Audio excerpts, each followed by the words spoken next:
Great. All right, everybody, welcome back to Market Talk number 3. I got Robert Snyder from Silex Financial Mhm. and Joe Valente from Joe. Can you help me out on this? Tabatchouk law. Tabatchouk Law. There you go, buddy. I'm sorry. All good. Gentlemen, thank you again for joining Market Talk. And this is where we just want to inform the public of what we're seeing and what we're going on in the market through transactions, mortgages, and also what we're seeing on the day-to-day, what I'm seeing on the day-to-day, showing properties and listing properties. But who are you? So I'm Jay Frank, eXp Realty, Jay Frank Group. So Welcome. thanks for having me. Thanks for having me. So kind of recap from when we had a discussion last time we were on. Supply is obviously extremely low. Demand is high. Even though we saw interest rates bump up over the last couple months, they're starting to trickle down. And we're still seeing multiple offers on properties and properties going over asking in certain areas and in certain price points. Bob, can you give us a little update on mortgage rates and stuff of what you're seeing right now as well? Yeah, so we did see them trickle down over the last couple months off the highs of late 2022 and settle down into the low sixes for a while. But what we're seeing is they're on the rise again. The reports coming out have been the economic reports coming out have been really strong, which leads to people in the markets believing that the Fed is going to have to continue to increase rates because what they're trying to do is slow down the economy, and it's not slowing. So the markets are expecting some more increases in rates, and they're starting to price them in now. So the bond markets have been on the rise, which kind of forces mortgage rates on the rise. It's been pretty steady increase over the last week or two. Interesting. I mean, where do you think, are we going back over 7? Are we going back to 7? Or can you have any projection on that? It looks like we're heading back towards 7. I can't tell you. It depends on really. I would have to say it depends over the next couple of weeks. If we continue to see such strong economic reports, it could touch up over 7 again. Yeah, that wouldn't surprise me.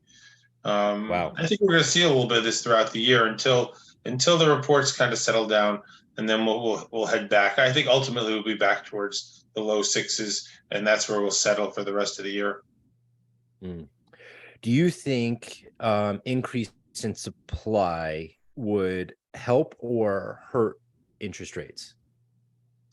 I think it's just more about the economy and inflation right now, and I don't think that the supply has anything to do with the rates at the moment.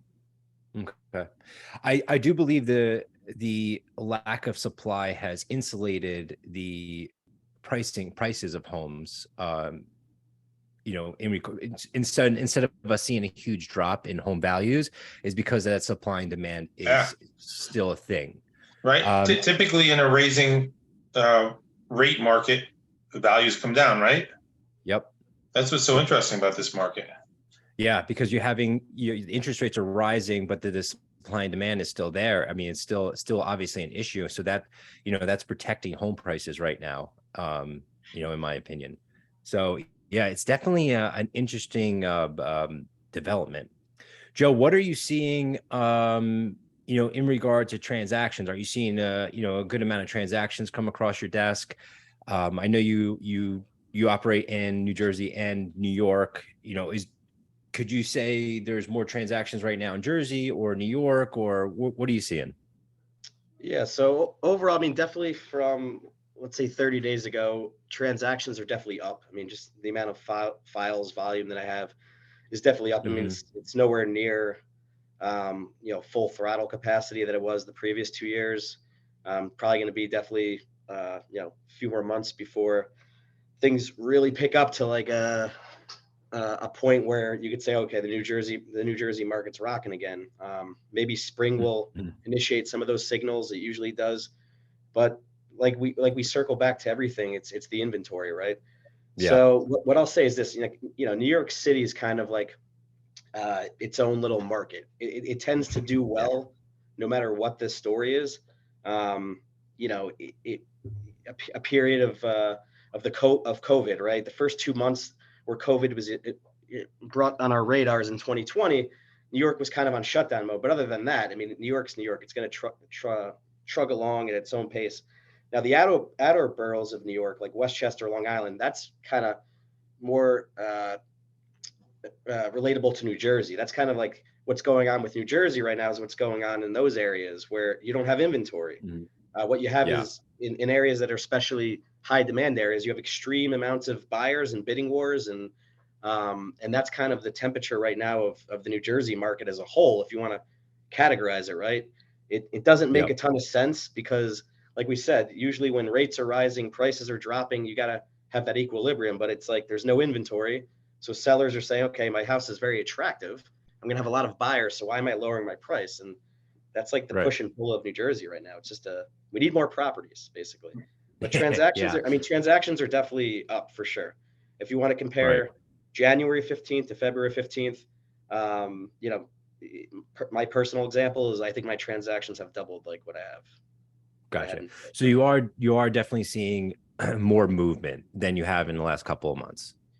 Yeah, definitely. I mean, it's if you're gonna scale it, it's definitely on the rise. Like now, Okay. where you want to put it on that scale, we're probably somewhere like the middle or a little below what the normal, amount of transactions is probably. Gotcha. So I also get questions about foreclosures and stuff like that. And if are foreclosures going to affect the supply and demand, or or help or hurt the market? And I came across this this data that was released by Atom, and I want to share it. And I thought this was very interesting. Can you guys see my screen? The blue? Yeah. Okay. So Atom, a leading curator of real estate data nationwide for land and property data, today released its year-end 2022 U.S. foreclosure market report, which shows foreclosure filings, default notices, scheduled auctions, and bank repossessions were reported on 324,237 U.S. properties in 2022. This is up 115% from 2021, but down 34% from 2019. Before the pandemic shook up the market, foreclosure filings in 2022 were also down 89% from a peak of nearly 2.9 million in 2010. So with that said, I thought this was really interesting because people were like, the foreclosure market's going to flood the inventory, bring home prices down. But that's not what we're seeing. And I thought this chart, I'm going to show you this next chart that I thought was really interesting as well, just to kind of put a visual to what we just shared. Is that the U.S. foreclosure activity doubles annually, but still below pre-pandemic levels. So here we are at 2022 on 324,000, but we look back at 2010, we're at 2.9 million. That's a big difference. So if I'm reacting to what I just read and looking at this chart, I don't see a huge influx of foreclosures disrupting the market and shutting it down in regards to now we have higher interest rates and a flood of supply, which if those two things were to happen, the real estate market would just kind of crash, in my opinion, because of those two factors. But I don't see that happening. Bob, if you could maybe give I'd love to talk on this. Look, some of those things are anomalies. Like 2009, 10 was from the crash of 2008. Right. People took these short-term arms. People bought way above their means. They 100% financing. So those levels I don't ever expect to see again. I think the issue is that the economy is strong. Usually, foreclosures happen when people are laid off and people are out of work. The jobs report's been great. People are coming off of times where they're getting, even if they were unemployed, they were getting all kinds of money. So, keeping their homes hasn't been difficult. I think that we weren't not going to see huge jumps in foreclosures until we see some sort of recession. Not that we're rooting for any of that, but I think, typically I would have to guess that foreclosures come along with recession, job losses, things like that. With such a strong economy, regardless of everything else, people can afford to pay their mortgages, and most of them are still in rates of 3%. So the mortgages aren't huge. Mm-hmm. Yeah, no, I would agree. And also they have equity in their property because of the home prices right now. So it's a very interesting environment that we're in. Bob, we touched on a topic that I kind of want you to elaborate on that might affect some people, is that now in 2023 the debt to income ratio will affect your interest rate. Is that correct? And if it is, could you elaborate on that a little bit? Yeah, so there's a lot of changes going on in the markets coming up. It seems like Fannie Mae and Freddie Mac, who basically insure and back most of the conventional mortgages in this country, regardless if you're going to small lender, big lender, they're kind of tightening the belts a little bit. And what they're doing is they're adding what we call LLPAs. And these are what we call, in the industry, we say they're hits to the rate. So it used to be 740 and above credit got you the best rate, and every 20 point block below there was an additional add-on or hit to the rate. Same with down payments, there are different hits to rates, or if it's a investment property or a second home or a condo. And what they're doing is they're adding a whole different breakdown of it. So 780 and up is going to get you the best rates. And now they've added one where if you're based on debt ratios. So typically on a conventional loan, we can go up to a debt ratio of 45%. What that means is we take your gross income, the debts of the house you're buying, and the debts on your credit report, and we can use 45% of your gross monthly income to cover all those things. Sometimes we can even go up to 50% max.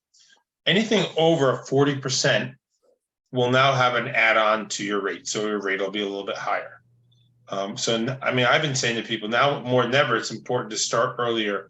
If we have to pay off some credit card debts or lower your debts, or make sure you're buying in a little bit lower price range to keep their rates down. But we want to look at these things earlier. And it's going to get a little confusing because one underwriter might look at your income differently than another. So we got to be careful with things like that as well. Right.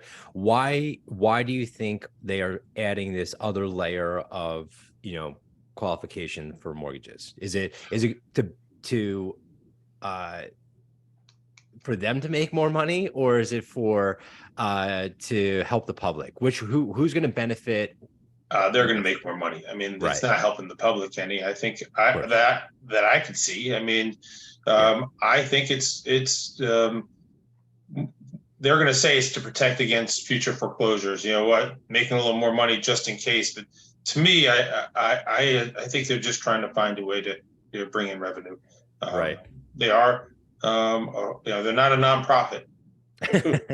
That's for sure. It's not making the lenders more money, though. Let's be clear. Right. This is Fannie and Freddie. Right. Interesting. Yeah, I heard that and I was like, wow, that's that's definitely interesting. So what's even more interesting, so the lenders turn around and they sell these to Fannie and Freddie, and Fannie and Freddie back them, right? Mm-hmm. What I think is interesting is if their underwriters do it at a 38 or 39 debt ratio, and then Fannie and Freddie review it afterwards after they sell it to them, and they say, this income is off. The lenders are going to start losing some money on some of these. So it'll be interesting how the lenders handle it. So you're saying when they bundle the mortgages and go to sell them the secondary market, that they might, there might be some issues there. They may lose that money. So they gave a rate based off a 38 debt ratio, and they're selling them at a 41. So they're making less. They're losing money on it. Right. So like an A rating of a loan might go to B because of the debt to income ratio, depending on what they look at. Yep, exactly. It'll be interesting. We'll see. We'll see. Yeah, anything else, guys, you want to add? What, anything, any new any topics that you guys wanted to kind of bring forth, since our last conversation? Anything you guys want to add as of right now? I guess, just touch on like once, let's say you have a transaction, the offer is accepted, whether, I guess this is more if you're on the buyer side. I mean, there's a lot of buyers out there, so you got to move quick, because Yeah. there's nothing worse than before you get out of attorney review, there's a higher offer, and now you got to go back to your client and explain they got to come up with more money. I mean, that's not it's not a good scenario. I'm in that scenario in a couple of deals right now, and you got to move kind of at warp speed, but be efficient, because you got to get all the right information over to the client before they enter contract. So Yeah. more of a importance right now on being quick. Obviously, crossing your T's, dotting your I's, but you got to do it fast. So you got to be in out of attorney review in like 48 hours, so you don't get usurped by another buyer. Definitely. I always, I'll say to my clients, proper preparation is the key to proper execution. We have to, in this market, we have to be, the professional, sprinters. Like, that's what we're doing. We're basically gathering all your information, making sure you have all your key players all ready to go, is making sure that you're a professional athlete in this market, because you have to act fast and make sure that you shine above anyone else is going to put an offer in, because you have it all together. So, yeah, I couldn't agree with you more, especially in a competitive market like this. You can't fool around. That's for sure. Yeah, there's going to be a lot of like tight closing windows, closing within 30, 45 days. So like you said, you got to have that team around you. So, your real estate brokers, your mortgage brokers, your attorneys, your title companies, like everybody's got to be lined up and ready to go. Let's go. That's why, after we get off this call, I'm going to be doing jumping jacks. So we're ready to go, right? It does make it a whole lot easier. If you have a good team around you, everyone's doing their job, the transaction is smooth. It is, especially when you don't have to, pick up the slack from somebody else. It's just like everyone's firing on all cylinders. It just makes the process so much nicer for the clients, for everybody involved. And everyone's operating at a high level and professional, which is really nice. And I couldn't agree more. It's really important. Yeah. So, if you want to find a positive in what's going on in the New Jersey real estate market, I think what's going to rise from the ashes is you're going to have like just a more efficient ecosystem of real estate professionals, right? Yep. It's just going to weed out the people who are moonlighting or doing it part-time or don't know the business as well. So that's the positive. We'll all come out better for it, and just going through the process. Definitely. I mean, we saw a huge influx of real estate agents, when the market was going crazy, because everyone thinks they can be an agent, right? And operate at a high level. It's not the case with anything, but yeah, it's when trying times happen, it's, who has their business dialed in, who's working with the right people, those will, they'll weather the storm. So, well, gentlemen, I want any last words? I'd be curious just for you to tell us how you coaching buyers with all these offers, and what do you tell them?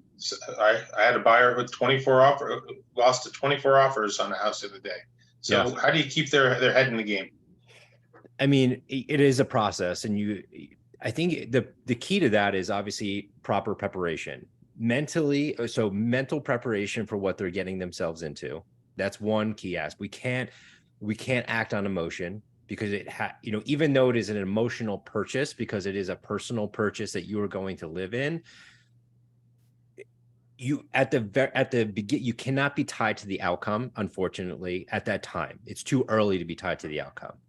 We have to, one is make sure that they have the right mindset around it. And then two, make sure that they're educated on the process, because they need to be as affluent with the process as I am, because that's how we build trust.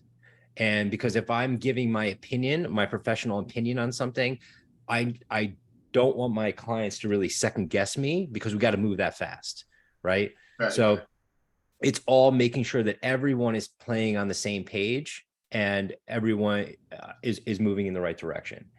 then what the next step is we have to get creative in this market when it comes down to making offers.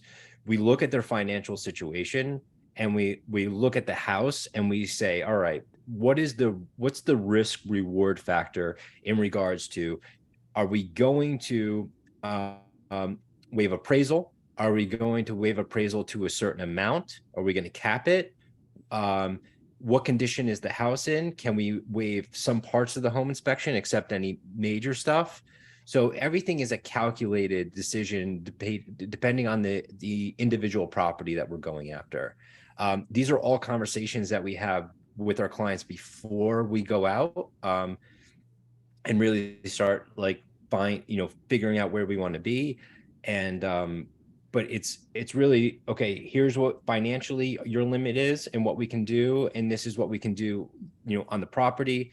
And just making sure that when the time comes, and that's what, when I'm talking about education, I think big mistake that realtors make is that they have these conversations of strategy right when they're gonna put an offer in, and now they're like, those buyers are like, wait, what do we got to do? You're crazy.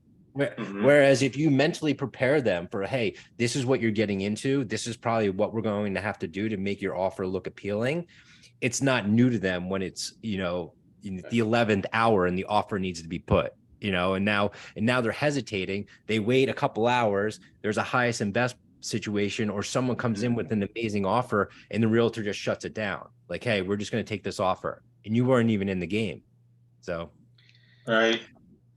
So to answer that, real good point though, Jay.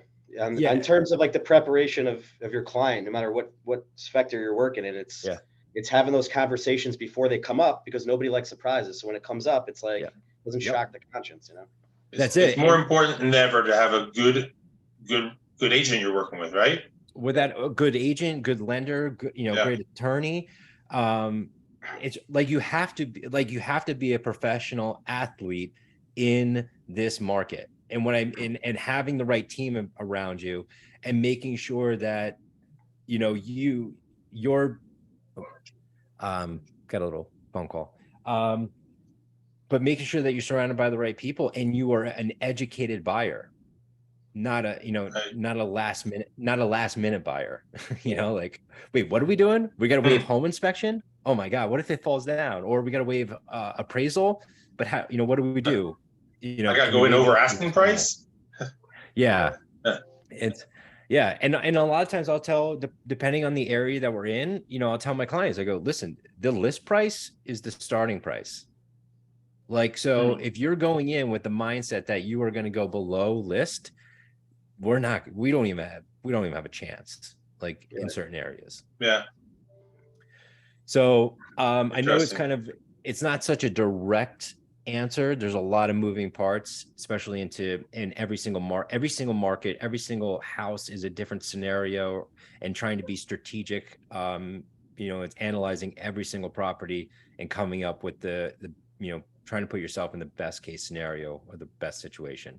So it's very like geographical based right now, New Jersey, right, Jay? It's like you got to look at each property where it is. Like if you're in a township, you're looking as a buyer in a township, and there's only like 3 properties, or sometimes even less, 2 properties in this township. Guess what? You got to come to play. Like, it all depends on where you're looking, what the details are. Right. And then the question is like, hey, if we overpay on this property, am I hurting myself? Am I taking a huge hit? And then we kind of look at the market, which town it's in, how much appreciation over time, like what is that town, how is that town appreciated over time. And then I also ask my clients, if they're super concerned about taking a hit on the home price, I go, are you looking to sell that property in a year? And 99% of the time, they're like, no. So I go, well, the trend is probably on average around 3 to 4% appreciation rate in this market, year over year on average. So if you're looking at a 10 years in this house or 7 years in this house, I'm going to make an educated decision, educated, point that you're going to be okay. you're gonna ride this out. You're gonna be all right. So yeah, and then we also look at resale value. And what I mean by resale value is this house the most appealing to the masses? And what I mean by that is, for one example, is it a 3-bedroom or a 4-bedroom?